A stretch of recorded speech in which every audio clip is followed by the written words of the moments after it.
아담이 그의 아내 하와와 동침하매 하와가 임신하여 가인을 낳고 이르되 내가 여호와로 말미암아 등남하였다 하니라. 그가 또 가인의 아우 아벨을 낳았는데 아벨은 양치는 자였고 가인은 농사하는 자였더라. 세월이 지난 후에 가인은 땅의 소산으로 제물을 삼아 여호와께 드렸고 아벨은 자기도 양의 첫 새끼와 그 기름으로 드렸더니 여호와께서 아벨과 그의 제물은 받으셨으나 가인과 그의 제물은 받지 아니하신지라. 가인이 몹시 분하여 안색이 변하니 여호와께서 가인에게 이르시되 내가 분하여함은 어찌 됨이며 안색이 변함은 어찌 됨이냐. 내가 선을 행하면 어찌 낯을 들지 못하겠느냐. 선을 행하지 아니하면 죄가 문에 엎드려 있느니라. 죄가 너를 원하나 너는 죄를 다스릴지니라. 가인이 그의 아우 아벨에게 말하고 그들이 들에 있을 때 가인이 그의 아우 아벨을 쳐 죽이니라. 여호와께서 가인에게 이르시되 내 아우 아벨이 어디 있느냐. 그가 이르되 내가 알지 못하나이다. 내가 내 아우를 지키는 자니까. 아멘.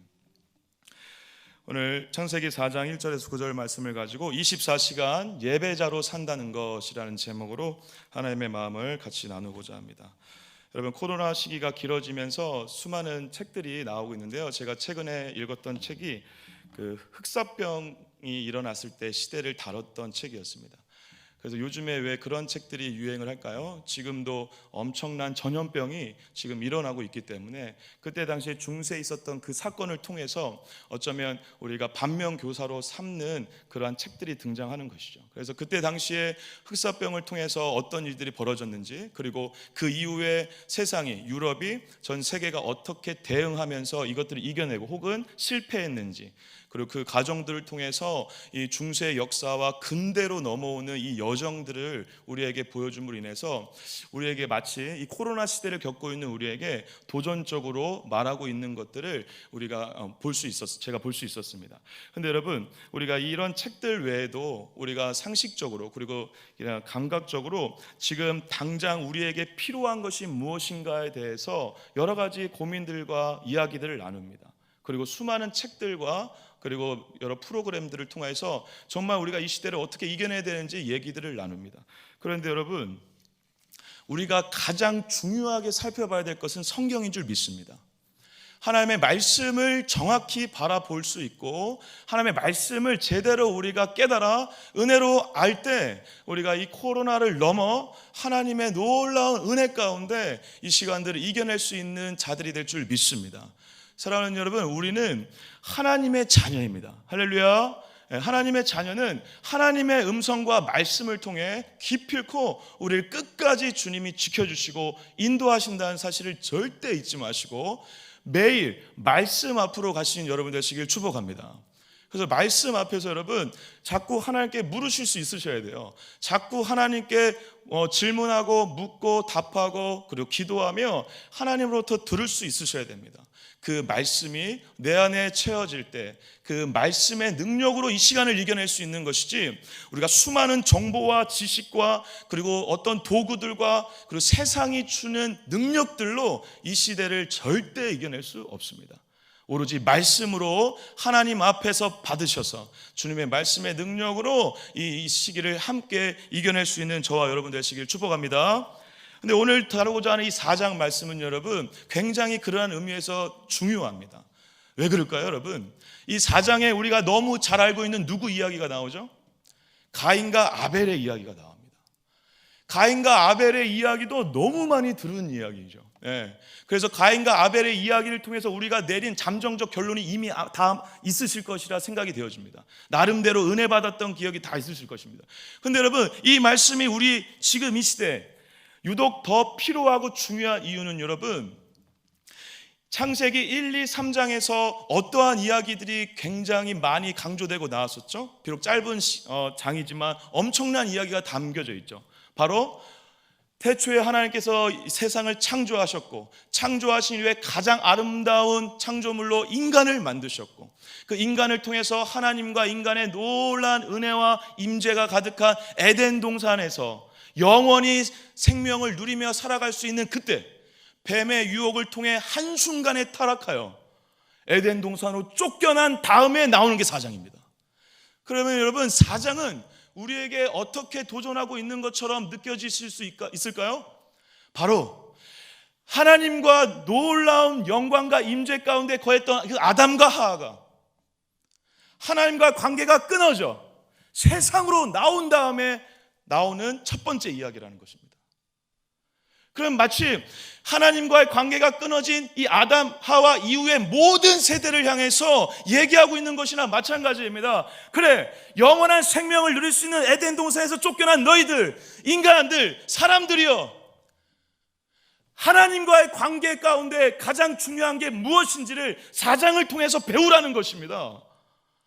사장을 통해서 우리에게 하나님은 도전하고 말씀하고 계시는 것입니다. 수많은 이야기들을 우리에게 들려줄 수 있는데 하필이면 가인과 아벨 이야기라는 것입니다.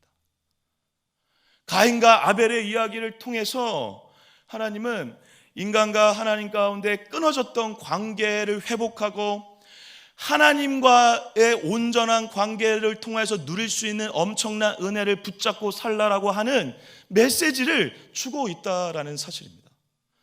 그래서 여러분, 4장은 우리가 그때 당시에 이 말씀을 처음 받았던 사람들, 예를 들면 모세를 통해서 처음 들었던 이스라엘 백성들 뿐만 아니라 우리 모두 온전한 마음과 온전한 뜻을 다해서 깊게 묵상하며 하나님의 뜻을 발견해 나가고, 그리고 그 시간을 통해 하나님의 온전한 뜻을 붙잡고 어쩌면 코로나보다 더 끔찍한 하나님과 관계가 끊어졌던 그 순간에 주셨던 하나님의 마음처럼 오늘 우리에게도 동일하게 하나님의 마음으로 받으셔야 될 줄 믿습니다.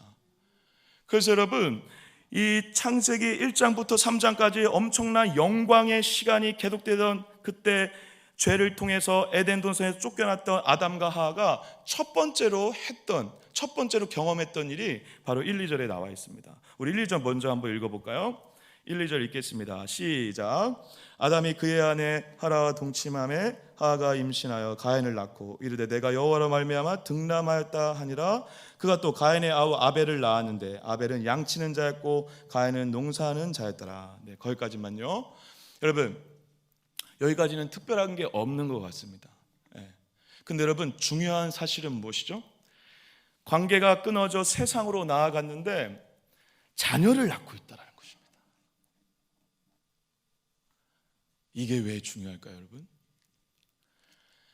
창세기 3장에서 타락한 인간에게 하나님께서 약속하셨던 게 있습니다. 무엇이죠? 하와를 통해 나온 자녀, 자손을 통해 사단의 머리, 뱀의 머리를 밟고 하나님께서 승리하게 하신다는 그 약속의 말씀, 우리가 원시 복음이라고도 하는 그 말씀, 그 얘기를 들었던 하와와 아담에게 자녀는 사단에게 유혹에 빠져 무너졌던 그 순간을 회복할 수 있는, 그래서 하나님을 만날 수 있는 약속의 말씀이었습니다. 그래서 아들을 낳는다, 이거는 정말 상상을 초월하는 엄청난 영광의 일이었습니다. 그래서 1, 2절에 강조하는 것입니다. 두 아들을 낳았다라는 것입니다. 그리고 실제로 하와는 그 아들, 첫 번째 아들 가인을 낳고 이렇게 얘기하고 있습니다. 내가 여호와로 말미암아 득남하였다. 이 가인의 의미가 여기에 잘 담겨져 있는데요, 여호와로 말미암아 득남하였다, 내가 낳았다라는 것입니다. 누구의 자녀? 하나님의 약속의 자녀를. 그리고 그 약속의 자녀가 뱀의 머리를 밟을 거라는 것을 알기 때문에 하와는 엄청난 감격과 기쁨으로 가인을 애지중지하게 키웠을지 모르겠습니다. 그런데 여러분, 놀랍게 이 두 아들이 앞으로 벌이게 될 이 사건이 우리에게 하나님과 우리의 관계 가운데 주는 메시지가 너무도 오롯하게 드러나고 있다는 사실입니다. 그래서 우리 3절 한번 읽어볼까요? 3절 읽겠습니다. 시작. 세월이 지난 후에 가인은 땅의 수산으로 제물을 삼아 여호와께 드렸고. 가인과 아벨이 등장을 하여 첫 번째로 한 것은 무엇입니까? 가인은 농사 짓는 사람이었고 아벨은 목축업, 그러니까 양을 치는 자였는데 그 소산을 얻은 다음에 첫 번째로 한 것이 무엇입니까? 제사였습니다. 그리고 우리가 너무도 이 이야기를 많이 들어 알고 있다시피 한 사람은 제사에 실패하고 한 사람은 제사에 성공을 합니다. 그래서 우리가 4장을 이해할 때, 그리고 4장에서 이미 결론적으로 우리에게 도전하는 얘기는 바로 무엇입니까? 그리고 성경이 우리에게 이 자체로 우리에게 증언하는 것은 제사를 잘 드려야 된다는 것입니다. 하나님과의 끊어진 관계를 회복하고 인간의 모든 죄악과 더러움 속에서도 그래도 하나님이 만나줄 수 있는 유일한 길, 통로, 그것은 제사라는 것입니다. 지금으로 얘기하면 예배를 잘 드려야 된다는 것입니다, 여러분. 그래서 예배를, 제사를 잘 드리는 것만이 너네들이 이 악하고 더럽고 추악한 죄악의 시대, 창세기 3장 이후에 수많은 세월 가운데 해야 유일한 한 가지라는 것을 암묵적으로 우리에게 도전하고 있는 것입니다, 여러분. 사랑하는 여러분, 예배만큼 중요한 것은 없습니다. 예배만큼 우리의 생명과 똑같은 것은 없습니다. 할렐루야. 예배가 우리의 마음 가운데 어떻게 들어오는 거에 상관없이 주님은 우리가 예배해야 한다라는 것을 4장을 통해서 얘기하고 있다는 사실입니다. 어떻게 살아가야 되느냐 너무 중요합니다. 맞습니다. 그리고 어떠한 지혜와 능력으로 어떠한 일을 잘하고 직장을 갖는 거 너무 중요합니다. 그렇지만 하나님과의 끊어진 관계를 회복하고 하나님을 만나는 그 시간만큼 중요한 것은 없습니다. 그 시간이 있어야 다른 것들이 회복이 되는 시작이 될 수 있고, 그 시간이 있어야 우리가 수많은 세상의 어려움과 풍파 속에서도 끝내 하나님을 붙잡고 승리할 수 있는 자가 될 줄 믿습니다. 그래서 여러분, 예배는 생명과도 같은 것입니다. 그래서 여러분, 출애굽기 백성들에게 모세한테 여러 가지 법들을 알려주면서 가장 많은 시간을 할애해서, 가장 많은 지면을 할애해서 얘기했던 게 무엇입니까? 제사, 성막, 하나님을 만나는 그 장소를 통해 예배하는 그것이 가장 중요하다는 것입니다. 그곳에서 하나님을 만나 하나님을 얻는 그 순간이 세상을 이겨낼 수 있는 힘을 줄 수 있는 유일한 시간이라는 것입니다. 그 하나님을 얻는 그 시간을 통해 하나님과 함께 걸어가는 6일 동안에 걸어갈 수 있는 힘을 얻을 수 있는 그 예배, 교회와 가정의 모든 예배, 우리의 공예배뿐만 아니라 새벽 예배, 금요기도회, 가정에서 드려지는 모든 예배가 여러분들의 삶의 가장 첫 번째 우선순위가 되시길 축복합니다. 그리고 그 첫 번째 우선순위가 될 때만이 우리가 이 세상이 감당하지 못하는 하나님의 사람으로 준비될 수 있을 줄 믿습니다. 그래서 여러분 너무도 잘 알고 있는 웨스터민스터 소요리 문답 제1항에 뭐라고 써 있습니까? 인간의 제1 목적은 여호와 하나님을 영화롭게 하는 것이라는 것입니다. 우리의 인생의 목적은 잘 사는 것 이면에 그건 두 번째로 열매로 맺혀지는 것이고, 가장 중요한 목적은 하나님을 영광되게 하고 하나님을 찬양하고 하나님을 영화롭게 하는 것, 그것이 우리의 목적이고 인생 끝내 한 가지 붙잡고 살아가야 될 유일한 이유인 줄 믿습니다. 그래서 하나님이 우리를 창조하신 이유는 다른 것에 있는 것이 아니라 하나님을 찬양할 때 그 영광과 찬양을 받으시고 기뻐하시는 하나님, 그것이 어쩌면 우리한테 진짜 받고 싶은 하나님의 우리를 향한 창조의 목적이 아닐까 생각이 되어집니다. 예배를 위해 이곳에 오고 싶어도, 영상으로 드리고 싶어도 드리지 못하시는 분들이 있다는 것을 잊지 마시길 바랍니다. 제가 예전 교회 사역했을 때요, 어떤 집사님이 불의의 사고로 오른발을 잃으셨어요. 그래서 늘 여러분들 의족을 보셨을지 모르겠는데 제가 그분 의족을 끼는 것까지 이제 막 꼭 끼고 빼고 하는 것도 보고 막 그랬었는데, 그분이 크게 다치셔서 한쪽 발을 잃으신 다음에 신방을 갔는데, 첫 번째, 두 번째, 세 번째 신방까지는 뭐 할 얘기가 있겠습니까? 너무 슬프고 안타깝고, 위로해드리고 그럴 수밖에 없는데, 오늘 이제 신방을 몇 번 가고 나서 그분하고 대화를 나누는데 제가 그분의 그 한마디를 정말 잊지를 못하겠더라고요. 집사님, 지금 가장 하고 싶으신 게 뭐냐고. 가장 하고 싶은 거, 저희가 시간이 되니까 좀 밖에 나가서 뭐 영화도 볼 수 있고 이렇게 산책도 하게 할 수 있고, 그런데 하고 싶으신 게 뭐냐고. 그러니까 그분이 딱 그렇게 말씀하시더라고요. 교회 가서 예배 드리고 싶다고, 하나님 만나고 싶다고. 이거 아픈 거 낫게 해주는 병원에 가거나 기적의 어떤 의술을 만나서 이 다리가 낫는 걸 바라는 게 아니라 하나님 만나고 싶다고.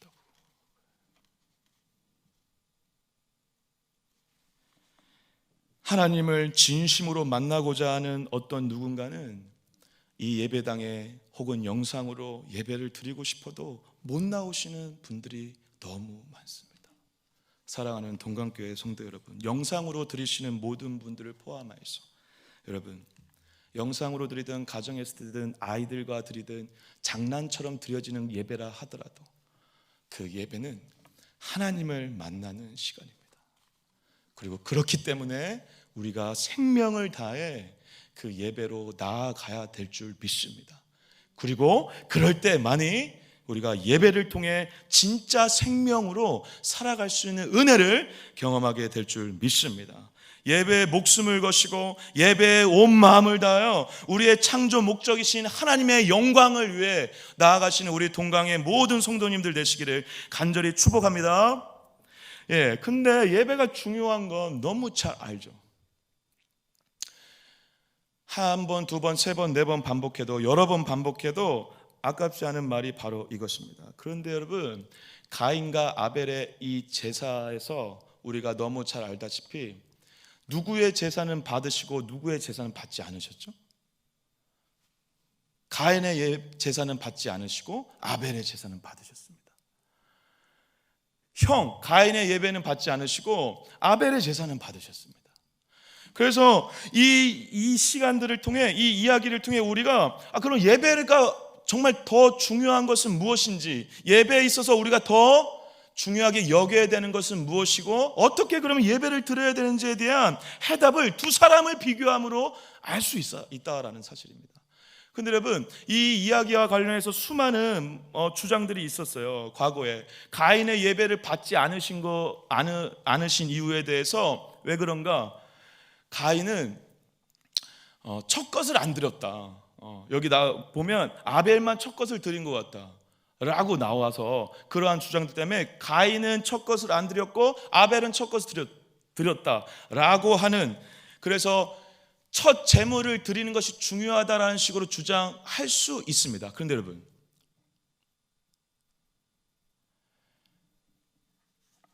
이때 당시까지는 제사에 대한 구체적인 규칙이 없었습니다. 그리고 가인이 첫 소산을 드렸는지 안 드렸는지에 대한 구체적인 설명이 없습니다. 결론적으로 첫 것을 아벨이 드렸지만, 그것은 맞지만 가인도 첫 소산을 드릴 수 있다라는 것입니다.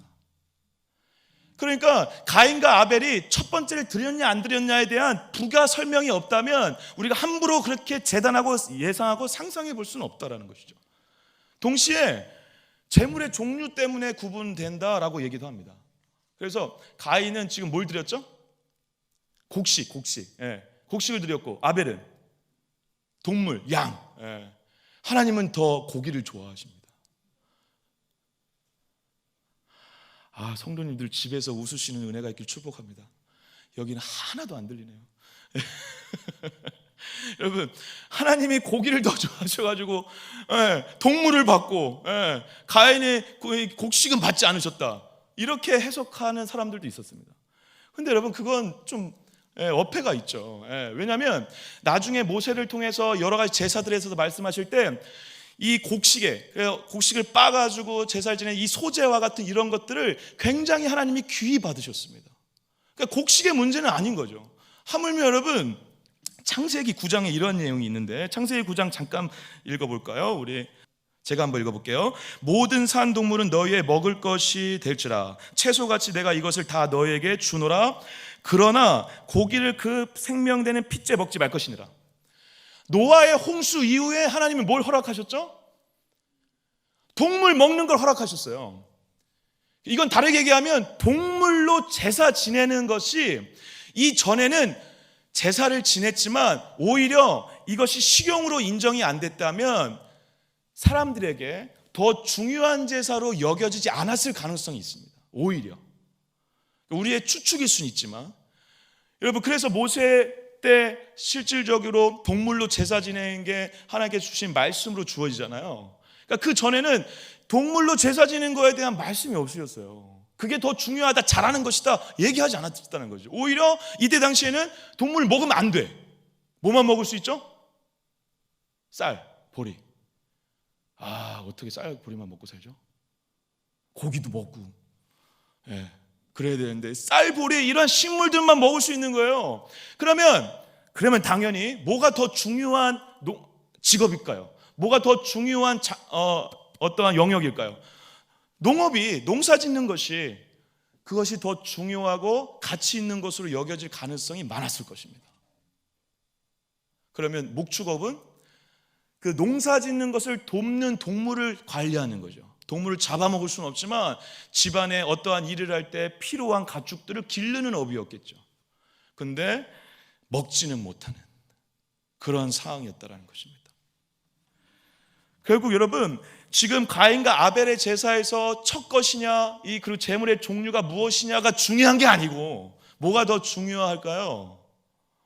우리 다시 창세기 4장 4절에서 5절 한번 읽어보겠습니다. 창세기 4장 4절에서 5절 시작. 아벨은 자기도 양의 첫 새끼와 그 기름으로 드렸더니 여호와께서 아벨과 그의 제물은 받으셨으나 가인과 그의 제물은 변하니. 아멘, 아멘. 여러분, 여기에 약간의 힌트가 있습니다. 이제 여기 잘 보시면 여러분, 성경은 이렇게 얘기를 하고 있습니다. 가인이 드린 제사를 받지 않았다가 아니라, 가인이 드린 제물을 받지 않았다가 아니라, 가인과 그 제물, 아벨과 그 제물을 받고 받지 않았다라는 것입니다. 뭘 얘기하는 것입니까, 여러분? 가인이 드린 제물이 아니라 가인을 받지 않았다라는 것입니다. 지금 가인과 그의 제물은 묶여 있는 것입니다. 히브리어로 이 그리고는 묶여 있는 것입니다. 하나. 아벨과 그 제물이 하나예요. 가인과 그 제물이 하나예요. 그러면 그걸 안 받았다라는 걸 누굴 받지 않은 것입니까? 가인을 받지 않은 거고 아벨을 받은 것입니다. 다시 얘기하면 가인의 존재를 받으시지 않으신 거고 아벨의 존재를 받으셨다라는 것입니다. 조금 더 얘기하면 가인의 삶을 받지 않으신 거고 아벨의 삶을 받으신 겁니다. 일주일 동안 대충 살다가 가인과 아벨이 어느 날 제사 지내라고 하니까 딱 와가지고 제사를 지냈어요. 근데 그날 컨디션이 안 좋아요. 그리고 재물 상태가 안 좋아. 그래서 하나님이 그 재물을 받지 않았다라는 것이 아니라, 놀랍게 성경은 가인과 그의 재물, 아벨과 그의 재물이라고 하고 있습니다. 사랑하는 성도 여러분, 결국 하나님이, 그리고 우리 말씀이 우리에게 도전하고 우리에게 말하고자 하는 바는 제사, 제물, 예배에 우리의 존재가 담기지 않을 수 없다라는 것입니다. 무엇을 드린다고 할 때 내 마음이 안 담길 수가 없는 것입니다. 근데 물론 이러한 경우는 있을 수 있죠. 많이 드렸으니까 많은 마음이 있다 라고만 함부로 얘기할 수는 없죠. 그렇게 얘기할 수는 없습니다. 그것은 오류가 발생할 수 있습니다. 하지만 마음이 담겨 제사의 제물의 예배에 표현될 수는 있는 것입니다. 그래서 이 명제를 가지고 옛날에 저도 그 순복음 계열의 교회를 많이 다녔었는데요. 제 모교회가 저희 어머님이 다니셨던 교회가 그쪽 계열이었어요. 근데 그때 가끔 부흥사님들이 오시면 꼭 헌금 가지고 하시는 말씀이 있습니다. 많이 드려야, 많이 드려야 하나님이, 하나님께 많이 드려야 많은 진짜 감사한 마음을 많이 드는 것이니까 오늘 전부를 헌신해라. 하나님이 그런 복 많이 주실 것이다. 그렇게 약간의 분위기를 조장하여 내라 라고 하는 방식으로 악용하는 게 문제지, 사실 실제로 하나님 앞에 나오면서 우리가 뭔가를 드릴 때, 그게 헌금이 됐던 예배를 향한 어떤 수많은 것들을 준비하는 것이 됐던, 거기에 마음이 담길 수밖에 없습니다. 어떻게 하나님 앞에 나오는데 하나님 너무 사랑해요, 좋아요, 감사해요 하는데 아무것도 안 갖고 나올 수 있습니까? 그거는 말이 안 되는 것이죠. 어쨌든 중요한 건 여러분, 지금 이 제사의 제물에 마음이 담겼다라는 것은, 그의 존재가 담겼다라는 것은, 그의 삶이 담겼다라는 것을 우리에게 도전하고 있는 것입니다. 그래서 여러분, 우리가 예배드리는 이 시간 너무 중요하죠. 온 마음과 정성을 다해 드려야 되죠. 할렐루야. 예, 신령과 진정으로 드려야죠. 맞아요, 드려야 됩니다. 근데 여러분, 예배드리는 이 시간이 아니라 예배문을 나가 6일 동안의 예배를 잘 드리셔야 된다는 것입니다. 그래서 진짜 예배는 예배를 드린 다음 이후에 이 세상에서의 삶의 예배가 더 중요한 것이죠. 삶의 예배와 공예배를 구분하자는 얘기가 아니라, 지금 성경은, 말씀은 일상에서, 삶에서 6일간의 혹은 예배 중간중간에 우리의 일상의 삶에서 우리가 어떻게 살아가는가를 하나님이 받으신다라는 것입니다. 그래서 은혜 가운데 우리가 공예배를 잘 드리고, 그래서 6일 동안 또 은혜로 살아요. 그래서 그 6일 동안 예배자의 삶으로 삶을 잘 살아내면 또 이 공예배에 와서 또 은혜를 받을 수 있는 거죠. 이 일종의 선순환이 돌아가는 것입니다. 예배의 선순환이. 이곳에서의 은혜와 세상에서의 은혜, 세상에서의 예배가 따로가 아니라 연결되어 있을 뿐만 아니라, 굉장히 중요한 것은 예배는 우리의 존재를 드린다는 것입니다. 우리의 삶을. 아벨의 제사는 받아들여졌고, 아벨의 삶은 받아들여졌고, 가인의 삶은 받아들여지지 않았던 것입니다. 그래서 여러분, 24시간 예배자로 살아가는 은혜가 있길 축복합니다. 24시간 예배자의 심령으로 살아가시는 여러분 되시길 축복합니다. 그래서 축도 이후에 나가서 첫걸음을 띄는 것부터 우리가 온전한 예배자로 살아가셔서 우리가 24시간 6일간의 삶도 하나님께 드려지는 은혜가 있기를 간절히 축복합니다. 그렇게 삶을 드린 이 아벨의 제사는 받아들여져, 비록 그가 가인을 통해서 이제 죽임을 당하죠. 비참한 죽음을 당하지만, 놀랍게 히브리서 11장에 보면 믿음의 선조에서 가장 첫 번째로 이름을 올리는 사람이 누구입니까? 아벨입니다. 아벨의 원래 이름은 헤벨이라는 단어에서 왔는데요, 이 헤벨은 덧없습니다. 덧없어. 그의 인생이 어떻을지 모르겠지만, 형한테 무시당하고 죽임을 당했을지 모르지만, 그의 삶이 예배적 삶을 살아 결국에 하나님께 받아들여진, 덧없는 인생이 아니라 영원히 믿음의 조상의 첫 번째로 기억되는, 영원히 기억되는 사람이 되었다라는 사실입니다. 사랑하는 동강교회 성도 여러분, 우리가 이 삶의 예배를 통해, 일상의 예배를 통해 하나님께 우리의 모든 것을 드릴 수 있는 은혜의 삶을 걸어가시길 축복합니다. 예, 그래서 우리의 삶이 자체가 예배가 되어서 우리가 믿음으로 살아가는 이 길 여정 끝에 결국 영원한 생명책에 기록된 우리의 이름을 통해 영원한 영광의 기쁨을 누리시는 우리 모두가 되시길 간절히 축복합니다. 그래서 여러분, 바울도 로마서에서 이렇게 얘기를 하는 거예요. 우리 로마서 한번 읽어볼까요? 12장 1절 시작.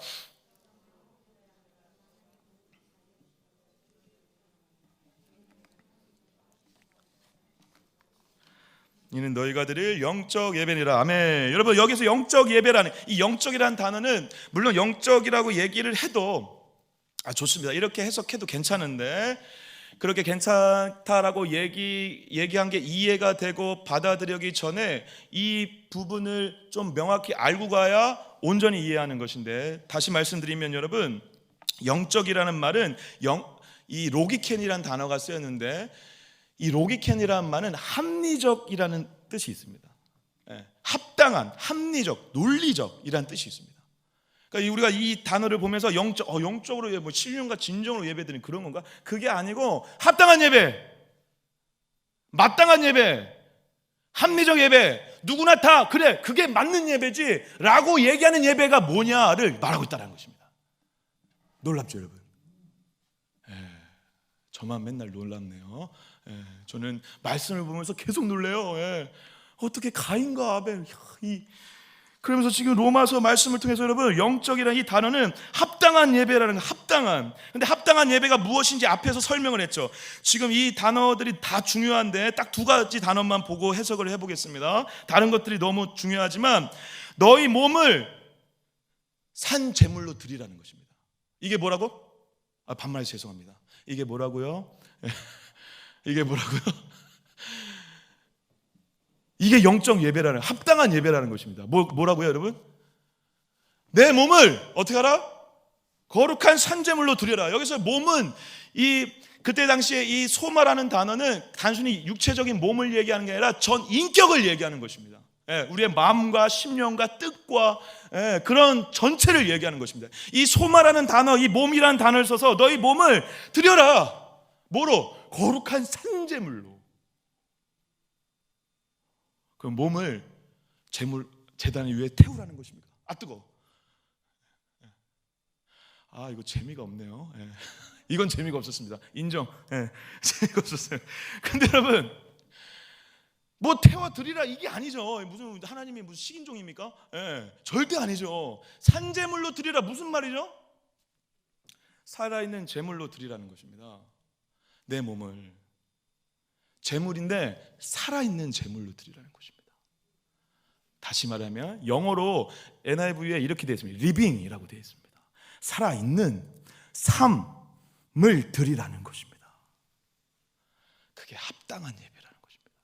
그게 영적 예배라는 것입니다. 그게 온전한 예배라는 것입니다. 바울은 그래서 이걸 강조하는 거예요. 너네들아, 로마 교인들아, 지금 너네들 인생 가운데 지금 12장은요, 여러분, 로마서 전체에서 가장 중요한 장이거든요. 11장까지 이제 그동안의 복음에 대해서 잔뜩 설명하다가 12장에 가장 중요한 핵심 메시지를 한 번 던지는데 그 얘기를 하는 거예요. 뭐요? 합당한 예배를 드려라. 어떻게? 너희 몸을 살아있는 제물로 드려라. 할렐루야. 우리의 인생을, 우리의 삶을 살아있는 제물로 드려라 라고 하는 이 메시지를, 그래서 유진 피터스 목사님이 메시지 성경에서 이렇게 잘 표현하셨습니다. 한번 읽어볼까요? 시작. 자고 먹고 일하고 노는 모든 삶을 하나님께 헌물로 드리십시오. 유진 피터스 목사님이 메시지라는 성경을 현대인의 시각에 맞게 재해석하셨잖아요. 근데 굉장히 의미 있는 해석이죠. 자고 먹고 일하고, 여기에는 분명히 그런 게 나와 있지 않죠. 그런데 이 문장에서 의도하는 바를 너무 잘 담아내고 있다는 것입니다. 자고 먹고 일하고 노는 모든 삶을 어떻게 하라? 하나님께 드려라. 할렐루야. 뭐든지 예배 드리는 마음으로 하라는 것입니다. 먹는 것도 예배하는 마음으로 하라는 것입니다. 할렐루야. 잘 때라도 하나님을 생각하라는 것입니다.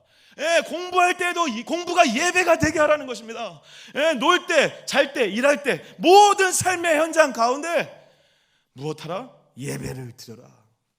그것이 거룩한 산제물로 드리는 것이고, 그게 하나님이 기뻐하시는 온전한 예배라는 것입니다. 좋습니다. 공예배 한번 나와서 예배 잘 드리는 거 좋죠. 근데 주님은 우리의 인격을 받고 싶으신 것입니다. 우리의 전 존재를 받고 싶으신 것입니다. 할렐루야. 우리의 모든 것을 받고 싶으신 것입니다. 그럴 때 그 예배를 통해 하나님을 만나고 하나님 안에서 나와 하나님이 하나가 되는 은혜를 경험할 수 있기 때문에 그렇습니다. 결국 예배적 삶을 산다, 일상의 예배를 드려라, 삶의 예배를 드려라라는 것은 내 중심이 아니라 누구 중심? 하나님 중심으로 사는 것입니다. 하나님 중심으로, 하나님의 뜻대로, 하나님을 의지하려고 하고, 모든 순간 하나님께 물으려고 하고, 잘 못할 수 있어요. 실수할 수 있죠. 넘어질 수 있어요. 죄 유혹에 마음이 왔다 갔다 할 수 있어요. 그런데 그때 하나님 앞에, 하나님께 의지하여 말씀 앞에 가는 거예요. 그게 예배라는 것입니다. 밥 먹다가 힘차게 얘기하고 있는데 누군가 저의 기분을 나쁘게 했어요. 그럼 나쁘게 한 그 사람과 싸우라는 게 아닙니다. 맛있게 즐겁게 밥 먹으라는 것입니다. 할렐루야. 일할 때 직장상사, 엄청난 직장상사 만날 수 있죠. 제 청년사역하면서 늘 부딪히는 두 가지 문제, 가장 중요한 문제 중에 하나, 직장에서 꼴 보기 싫은 한 사람이 꼭 있다는 거. 직장상사, 정말 저런 직장상사 없었으면 꼭 진짜 회사 생활 행복하게 할 수 있는데, 근데 세상에 그런 곳은 없습니다. 근데 청년들이 그러한 얘기를 할 때마다 제가 얘기하는 게 이거예요. 어떤 누군가를 만나고 어떤 일을 하든지 그곳에서도 너가 하나님을 예배하고 하나님께 하듯이 한다면 그것이 예배가 되고 예배적 삶이 되고 그 삶을 하나님이 받으신다라는 것입니다. 그래서 여러분, 로마서에 이렇게 산 제물로, 제물은 여러분 원래 산 제물을 가져와서 죽여서 올려드리잖아요. 근데 살아있는 제물이라는 게 엄청난 역설적 표현이라는 것입니다. 인간만이 할 수 있는 예배의 제사라는 것입니다. 살아있는 제물. 그럴 때 우리의 삶이 주님께 드려지는 은혜가 있다는 것이죠. 그래서 제가 중고등부 사역을 할 때 우리 아이들 할 때 그것을 강조했어요. 공부가 예배가 되게 해라. 공부가 예배가 되게 하는 애가 되라. 너 그럼 진짜 멋진 청년 될 수 있다. 성적이 잘 안 나와? 괜찮아. 공부가 예배가 되면 하나님이 너의 마음의 중심의 예배를 받으시고 끝끝내 너를 통해서 하나님의 일을 하실 것이다. 할렐루야. 등수 가지고 잘하고 못하고 가지고 너무 판단하지 말아 주십시오. 애들한테 무조건 하나님 앞에서 예배를 드리는 마음으로 그렇게 건면하시는 우리가 될 수 있길 축복합니다. 그런데 가인은 그걸 못했다라는 것입니다. 여러분, 상대적으로 아벨보다 가인이 더 좋은 상황이었죠. 아까 말씀드린 것처럼 가인은 더 많은 뭘 얻었죠? 부모님의 사랑을 얻었죠.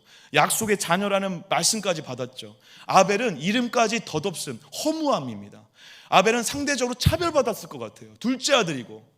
그래서 직업도 하찮은 목축업을 한 것입니다.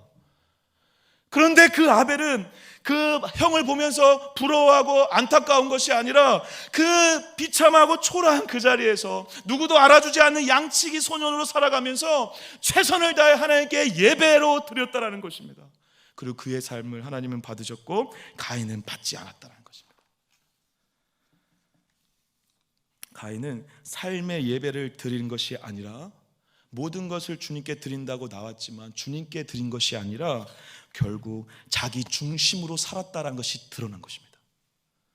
그것이 어디에서 더 명확하게 지금 폭로가 되고 있냐면요, 5절 6절 한번 읽어볼까요? 이제 5절 6절 읽겠습니다. 시작.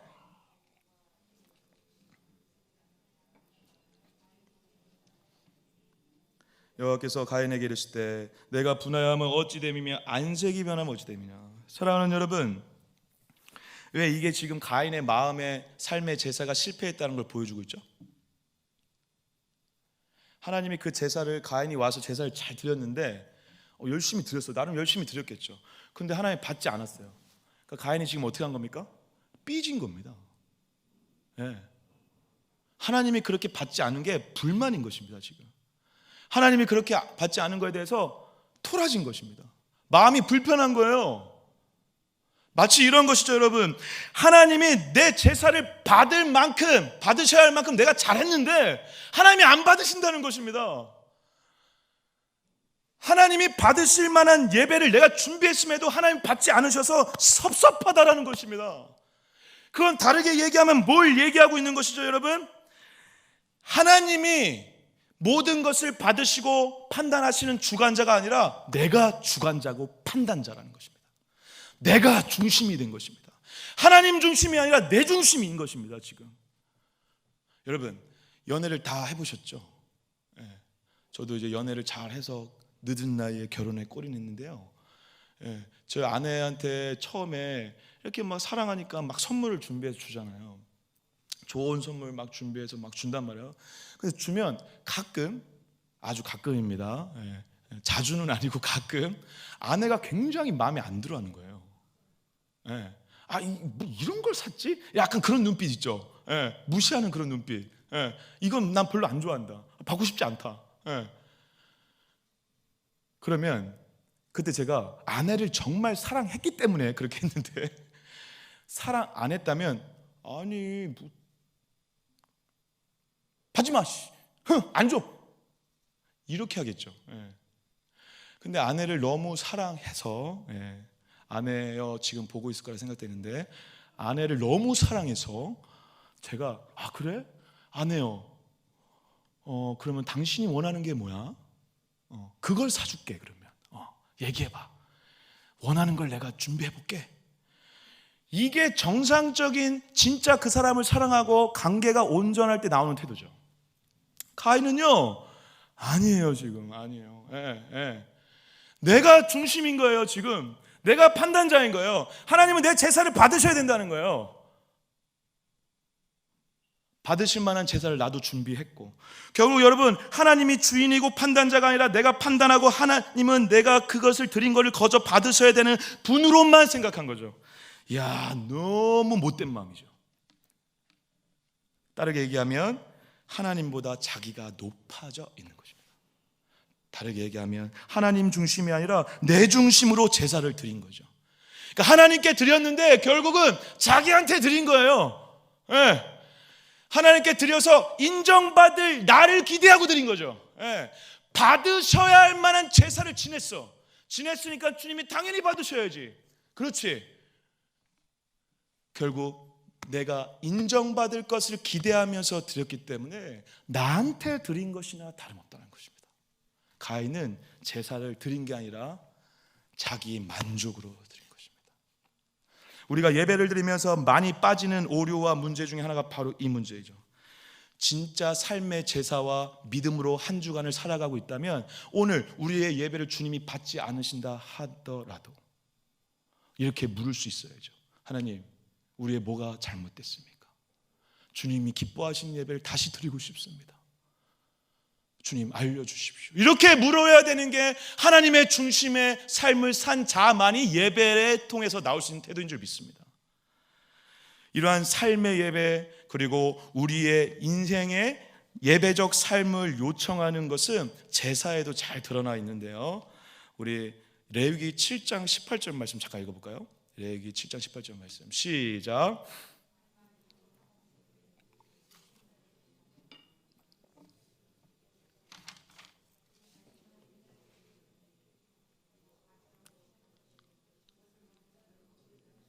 아멘. 여러분, 하나님께서 이스라엘 백성들에게 5가지 제사를 말씀하시면서 이렇게 너네들 이 제사를 잘 드려서 나를 만나고 그리고 하나님의 온전한 지성소 이 성막 가운데 은혜를 누려라 라고 하면서 5가지 제사 얘기해 주셨죠?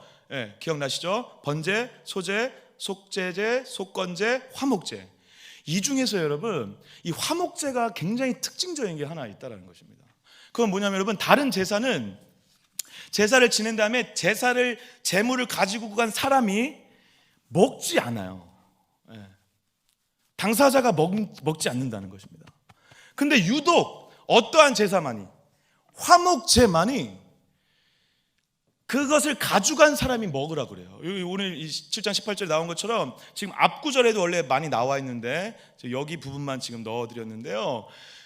첫째 날 지나가기 전에 먹지 말아야 될 제사가 있고, 화목제 중에 3가지가 있는데 감사제, 서원제, 자원제 이런 것들이 있어요. 그러니까 화목제는 뭐냐면 여러분, 죄를 용서받은 내가 너무 감사해서, 그리고 이제 하나님께 소원하는 마음으로, 서원하는 마음으로, 자원하는 마음으로, 하나님이 너무 기뻐서, 좋아서, 사랑해서 드리는 거예요. 관계가 온전히 회복된 화목의 관계 가운데 드릴 수 있는 예배 제사죠.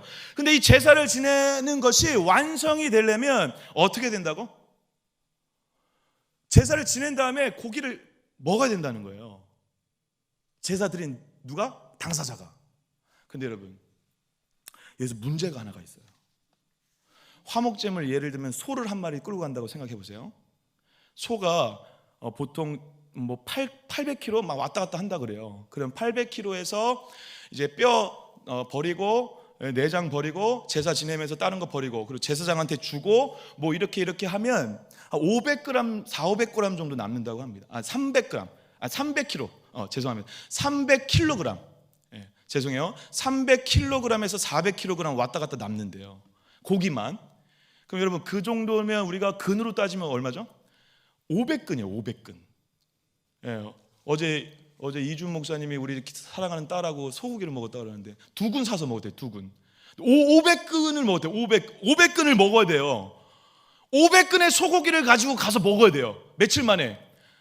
조금씩 종류는 다르지만 끝끝내 셋째 날까지는 남겨두면 안 된다는 거예요. 여러분, 500근 먹을 수 있습니까? 500근 먹을 수 있을까요? 2근 먹어도 배부른데 500근을 어떻게 먹어요? 그럼 어떻게 해야 되죠? 나눠 먹어야 돼요. 나 혼자 먹는 게 아니라 어떻게 해야 되죠? 나눠 먹어야 돼요. 근데 우리 가족, 우리 친척 가까운 20-30명, 여러분 500근이면 동강교회 모든 성도가 먹을 수 있는 분량입니다. 1000명 이상이 먹을 수 있는 분량. 이거를 나눠 먹어야 된다는 거예요. 그러면 나눠 먹는 과정을 통해서 주변에 많은 사람들과 고기를 나눠주잖아요. 그럼 어떠한 일이 생기죠?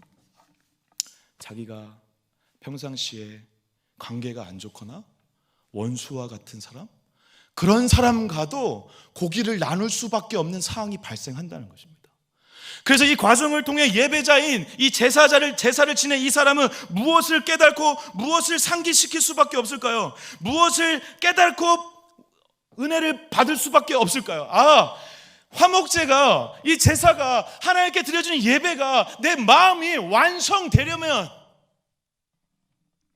올바르게 드려지기 위해서는 나의 원수까지도 내가 섬길 수 있어야 되는구나 라는 걸 깨닫는 것입니다. 다시 얘기해요, 여러분. 우리들의 삶 가운데, 삶의 터전에서 수많은 사람들과의 관계 문제, 어려운 모든 수많은 문제들, 그리고 우리의 마음을 어렵게 하는 그런 문제들을 넘어서 그 모든 삶의 현장 가운데 내 고집, 내 판단, 내 생각, 내 중심이 아니라 하나님께 드린다는 마음으로 할 수 있을 때만이 제사가 완성된다는 것입니다. 그게 삶의 예배인 거죠. 그렇게 하나님의 중심으로 삶의 예배를 드릴 때만이 하나님이 그 화목제를 받으신다는 거예요. 안 그러면 죄라는 거예요. 죄. 고기 남겼어? 버렸어? 그러면 죄라는 거예요. 죄. 제사가 완성이 안 된다는 것입니다. 결국 일상의 예배, 삶의 예배는 내 중심이 아니라 하나님의 중심으로 살아가는 것이죠.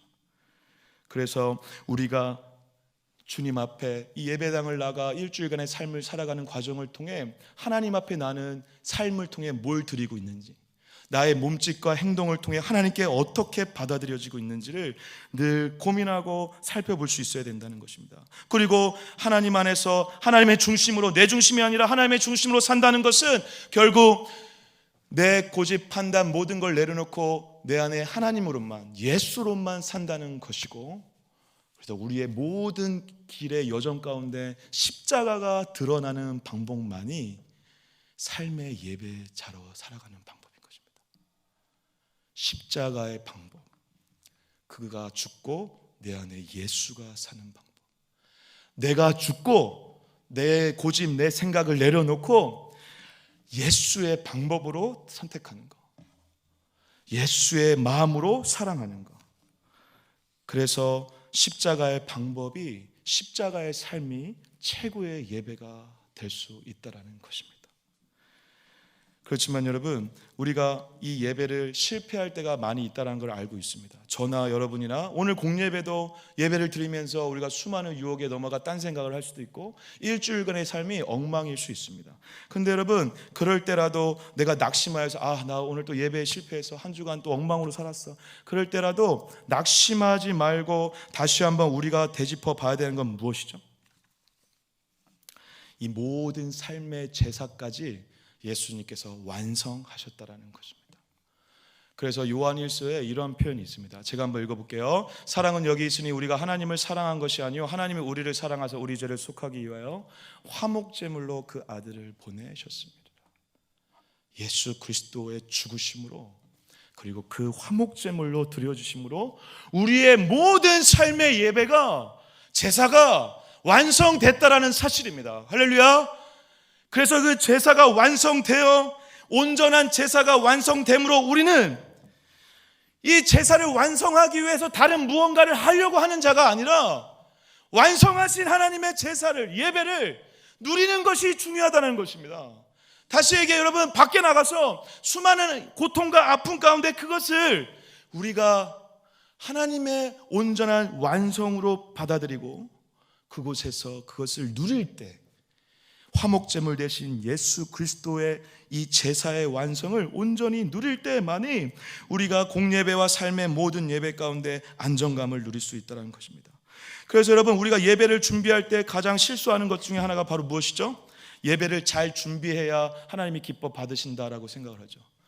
그렇지만 이것은 완전 순서가 반대로 돼야 됩니다. 우리가 잘 준비해야 하나님이 기뻐하시는 것이 아니라 우리의 모든 예배와 제사를 예수 그리스도가 속죄제물과 화목제물로 올려짐으로 완성됐다라는 사실을 잊지 마시길 축복합니다. 완성되었기 때문에 어떻게 해야 되는 것이죠? 완성된 이 제사로, 이 완성된 이 예배로 모든 제사를 완성하신 예수 그리스도의 죽음의 은혜를 기억하며 지난 한 주간의 삶이 힘들고 어렵고 실패했다 하더라도 어떤 예배를 나아가든 그 예배당을 들어서는 우리의 마음의 심령이 예수 그리스도의 보혈의 피를 지려 밟는다는 마음으로 감사와 감격으로 나아가야 될 줄 믿습니다. 내가 죄가 많고 적음에 상관없이 지난 한 주간의 삶을 어떻게 살아가느냐에 상관없이 여러분 주님이 모든 예배를 완성한 줄 믿습니다. 그리고 예배를 완성하시어 우리에게 초청하시는 것입니다. 이 예배 모든 걸 완성한 예배에 초청하셔 하나님을 마음껏 만나라라는 것입니다. 그리고 그 은혜가 깊어져 감사와 감격이 넘쳐날 때 최고의 준비를 할 수 있게 되는 것이죠. 열심히 준비하게 하는 것이죠. 좋은 사람이 되려고 하는 것이죠. 좋은 예배자가 되려고 하는 것이죠. 그 은혜를 할 때, 그 예배의 완성과 제사의 은혜를 할 때만이 우리가 온전한 예배자로 최고의 것을 준비해서 드리려고 하는 자가 되게 된다는 사실입니다. 그래서 우리의 어떠함 때문에 자꾸 예배가 실패했다, 받아들이지 않았다라고 생각하기 이전에 이미 완성된 예배의 그 그리스도의 죽음을 우리가 늘 기억하는 방법으로 모든 예배 그리고 삶의 예배로 나아가야 될 줄 믿습니다. 제가 이 말씀을 붙잡고 예전에 사실 받았던 은혜가 있었습니다. 제가 이제 회심할 때 한참 이 이야기를 하면서 마치도록 하겠습니다. 이 회심할 때 갑작스럽게 하나님의 은혜가 너무 많았어 가지고요. 회심은 했는데 몸은 여전히 세상과 더불어 사는 반반. 딱 이게 이제 선이 있으면 한쪽 다리씩 걸쳐 앉아서 언제든지 세상으로 갈 수도 있고 언제든지 하나님께로 갈 수도 있는 약간 양다리 걸칠 때 그 신앙생활을 할 때가 있었어요. 벌써 한 9년 10년 전 이야기인데요.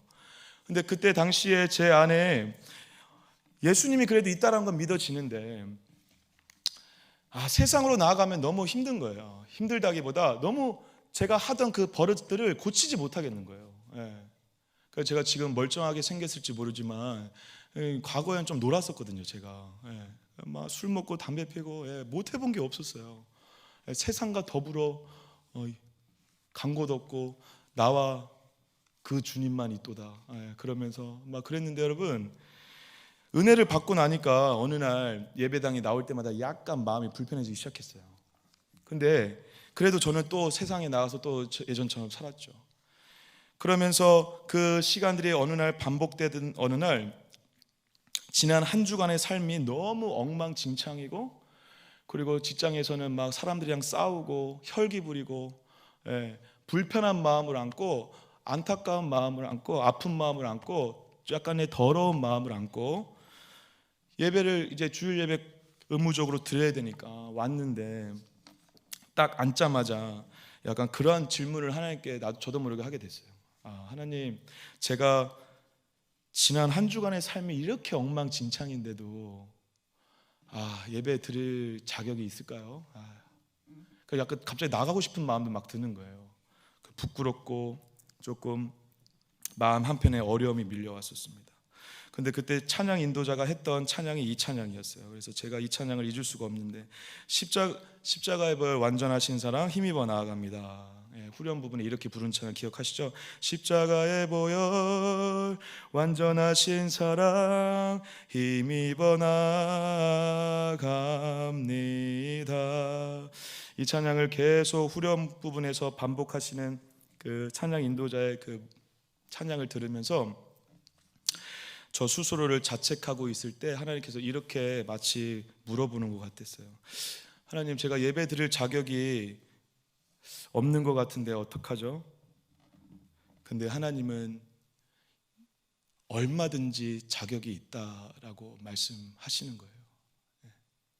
지난 한 주간 어떠한 삶을 살아서가 아니라 하나님이 자기 아들을 죽이면서까지 하나님을 만나게 하시는 그 길을 여셔 우리를 초대하고 계시는데, 병철아, 그게 무슨 말이냐? 십자가의 보혈을 밟고 주님께 나아가면 되는 것이지, 자격, 그것은 너의 문제가 아니라 주님이 해결하신 일이다 라는 마음으로 저에게 감동을 주시더라고요. 여러분, 우리의 어떠함으로 예배가 실패하고 성공하는 것이 아니라 모든 예배를 주님이 완성한 줄 믿습니다.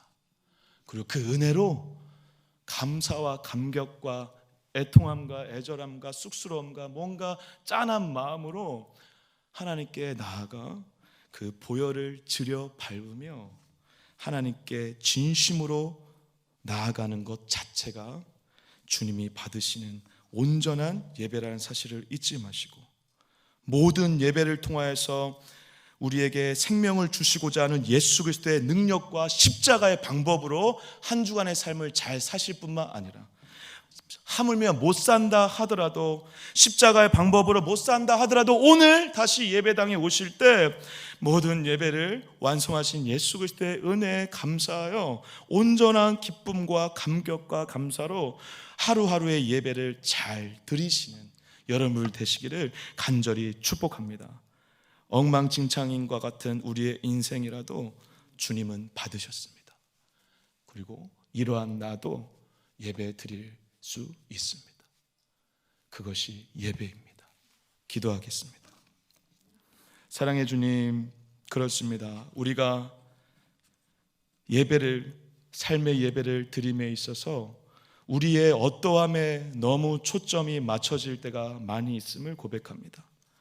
기도 많이 하고 예배 드릴 때 이렇게 해야 하나님이 기뻐 받으시겠지, 그러한 방법이 아니라 있는 그대로 나를 받으시고 있는 그대로 나를 품으시는 예수 그리스도의 죽음으로 온전한 예배가 완성되어 우리가 그 예수 그리스도의 피를 밟고 감사와 감격으로 가는 것이 진짜 예배라는 사실을 잊지 않게 하여 주시옵소서.